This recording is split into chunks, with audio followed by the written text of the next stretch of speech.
ആദരണീയനായ ജഡ്ജിക്കും ജഗദ്ഗുരു ട്രസ്റ്റിൻ്റെ ഭാരവാഹികൾക്കും ആശംസകൾ അർപ്പിക്കാനായി ഇവിടെ എത്തിയിരിക്കുന്ന പ്രഗത്ഭരായ വ്യക്തികൾക്കും എൻ്റെ മുമ്പിലിരിക്കുന്ന കുടുംബാംഗങ്ങൾക്കും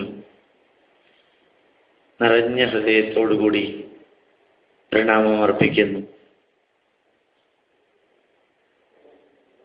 1 മണിക്കൂർ മുമ്പ് ഗുരുവായൂരില് ISROവിൻ്റെ ചെയർമാൻ ഡോക്ടർ രാധാകൃഷ്ണൻ സാറും ക്യാൻസർ ചികിത്സിക്കുന്ന പ്രസിദ്ധനായ ഡോക്ടർ VP ഗംഗാധരൻ സാറിൻ്റെയും സദസ്സിൽ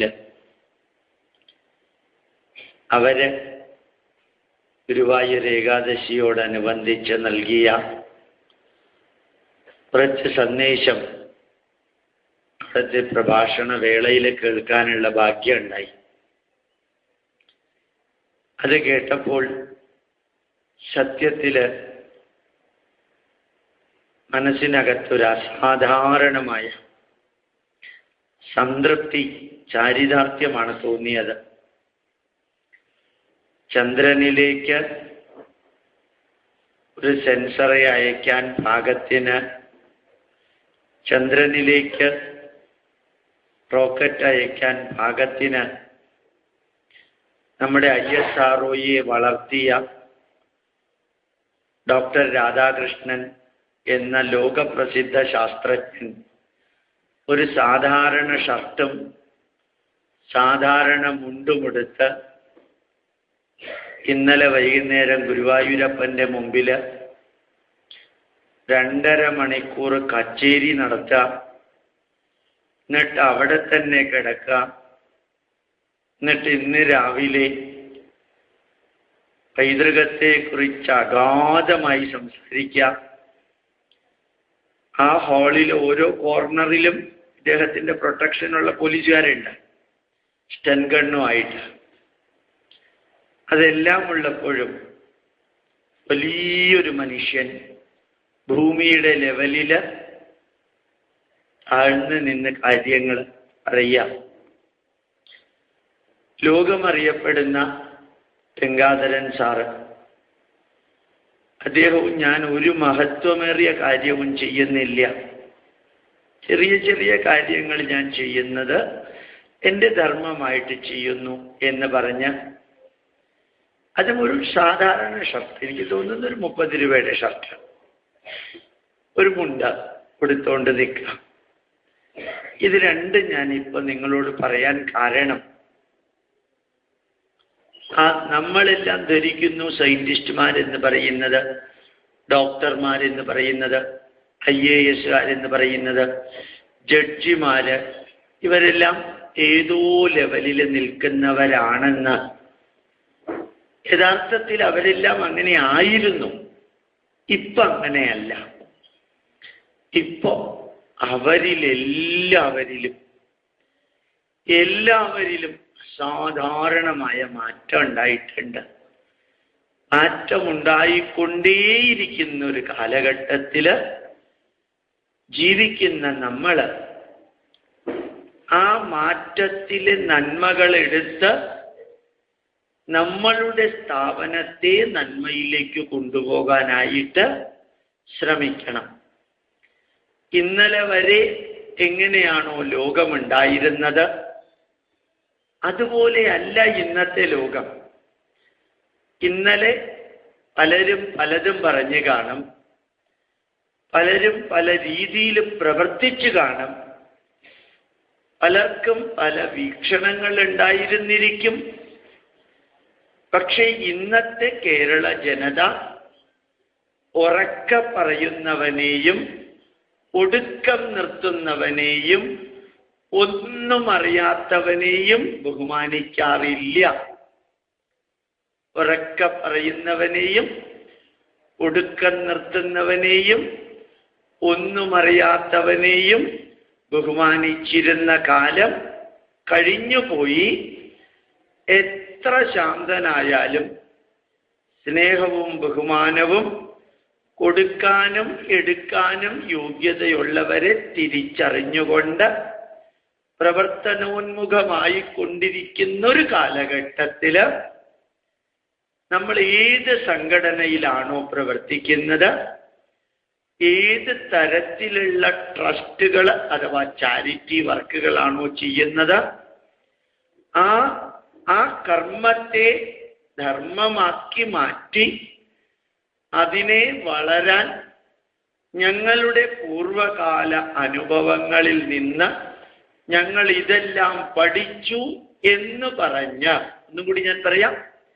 നമ്മൾ ഏത് സംഘടനയിലാണോ വർക്ക് ചെയ്യുന്നത്, ഏത് ട്രസ്റ്റിന് വേണ്ടിയാണോ കർമ്മമണ്ഡലത്തിൽ നിലനിൽക്കുന്നത്, നമ്മൾ ഇന്നലെ കേട്ടതും കണ്ടതും ചർച്ച ചെയ്തതും ചിന്തിച്ചതും, ഇന്നലെ കേട്ടതും ഇന്നലെ കണ്ടതും ഇന്നലെ ചർച്ച ചെയ്തതും ഇന്നലെ ചിന്തിച്ചതും പോലെയല്ല ഇന്നത്തെ ജനത.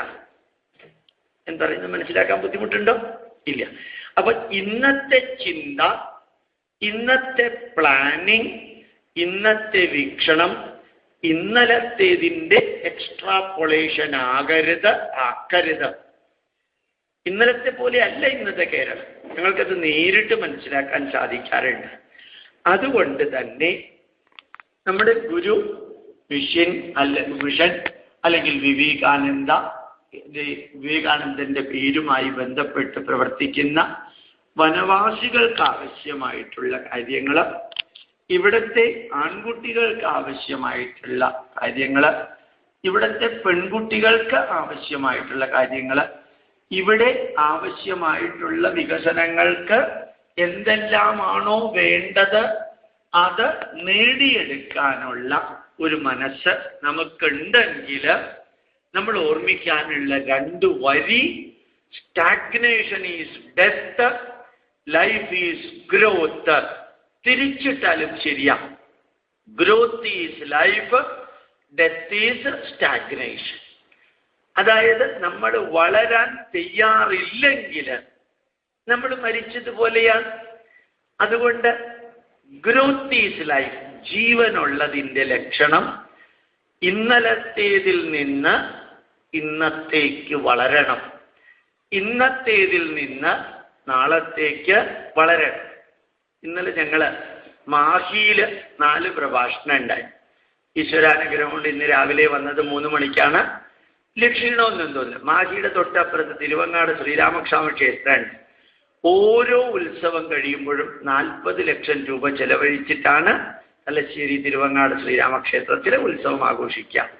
ആ ഉത്സവം കഴിഞ്ഞ അമ്പലപ്പറമ്പ് നോക്കിയാൽ എത്ര വൃത്തികേടുകളുണ്ടോ ആ വൃത്തികേടുകൾ പിന്നീട് വൃത്തിയാക്കുന്നത് അടുത്ത വർഷത്തെ ഉത്സവത്തിനാണ്. യാതൊരു മാറ്റവും ഇല്ല. അതായത് ആ ഉത്സവത്തിന്റെ അന്ന് ഏതാണ്ട് 7 ലക്ഷം 8 ലക്ഷം പേര് വന്ന് ഒരു 10-16 ആന വന്ന് അതിൻ്റെ പിണ്ടവും ബാക്കിയുള്ളത് അവിടെ തന്നെ ഉണ്ടാവും. അവിടെ കുറെ കച്ചവടം നടന്ന് അപ്പൊ യഥാർത്ഥത്തിൽ ഈ 40 ലക്ഷം രൂപ മുടക്കി ഒരു അമ്പലത്തിന്റെ ഉത്സവം ആഘോഷിച്ചതിൽ നിന്ന് കഷ്ടിച്ചൊരു 2000 രൂപ മാറ്റി വെച്ചിരുന്നെങ്കിൽ ആ അമ്പലം നന്നാക്കാൻ ഒരു വിഷമവും ഇല്ല. ഇവര് നന്നാക്കണം എന്നില്ല. പക്ഷേ കഴിഞ്ഞ 30 വർഷമായിട്ട് എന്ത് ചെയ്തുകൊണ്ടിരിക്കുന്നോ അതേപോലെ യാതൊരു മാറ്റമില്ല. അർജുനൻ ശ്രീകൃഷ്ണനോട് ചോദിച്ച മാതിരി സ്ഥിതപ്രജ്ഞന്റെ അവസ്ഥ എന്താ?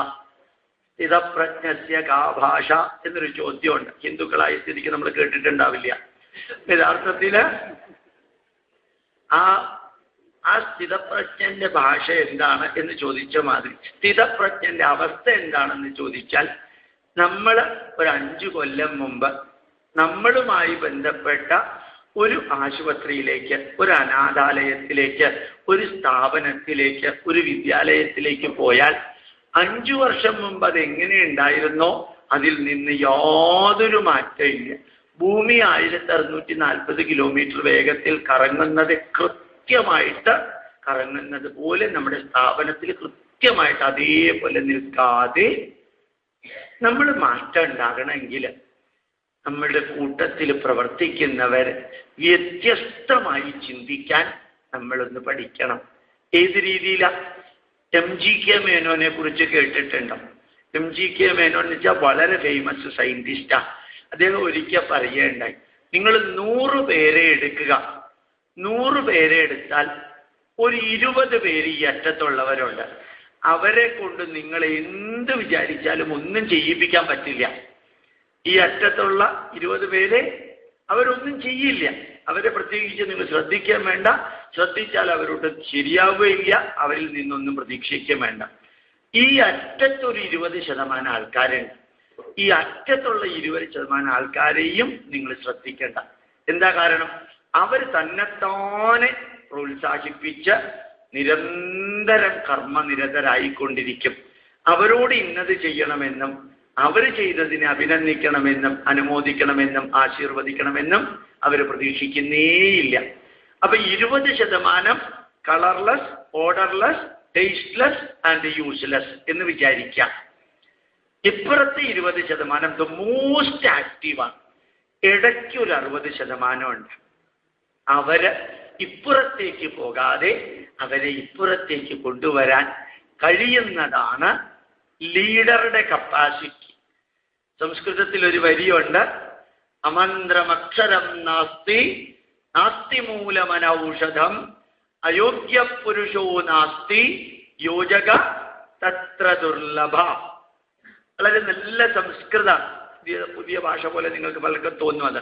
യഥാർത്ഥത്തില് അമന്ത്രം അക്ഷരം ന അസ്തി, മന്ത്രമാക്കാൻ പറ്റാത്ത ഒരക്ഷരവും ഇല്ല. മന്ത്രമാക്കാൻ പറ്റാത്തതായിട്ടുള്ള ഒരു അക്ഷരവുമില്ല.